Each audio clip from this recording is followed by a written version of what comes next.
Holy Vachanamrut, a collection of selected Vachanamrut. Gadhada 1st 50th, Swaminarayan Hare. In Samvant 1876, Mahavadh 1st, in the early morning, Shreeji Maharaj was sitting in the front part of the veranda on the first floor of Dada Kachar's courtyard in Gadhada. He was completely dressed in white clothes. Before him, an assembly of munis and devotees from different regions were gathered. Addressing the munis, Shreeji Maharaj asked, "One with an acute intellect attains Brahm.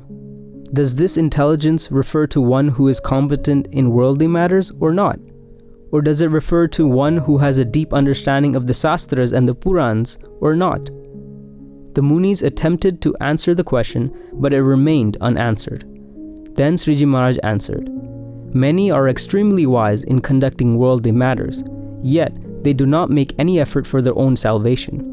Others are clever in understanding the Shastras, Purans, and the Itihasas, yet they too make no efforts towards their own salvation. Thus, they should not be considered to possess an acute intellect. In fact, they should be considered to possess a dull intellect. Those who make an attempt for their own salvation may have little intelligence, but in fact, their intellect is acute.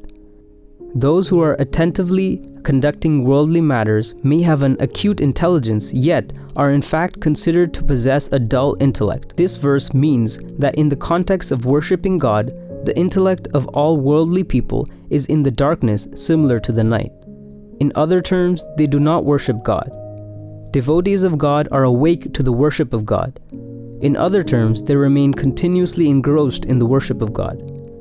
The intellects of all embodied living beings remain awake towards experiencing the pleasures of the five senses, for example, sound, touch, sight, taste, and smell. Thus, they remain engrossed in experiencing these sensual pleasures. The intellects of God's devotees are in the dark in context of the pleasures of these senses. In other terms, they do not indulge in such sensual pleasures. Therefore, those who stay attentive for the attainment of one's salvation possess an acute intellect. Besides them, all others are fools. Iti Vachanamrutam, Gadhada 1st 50th.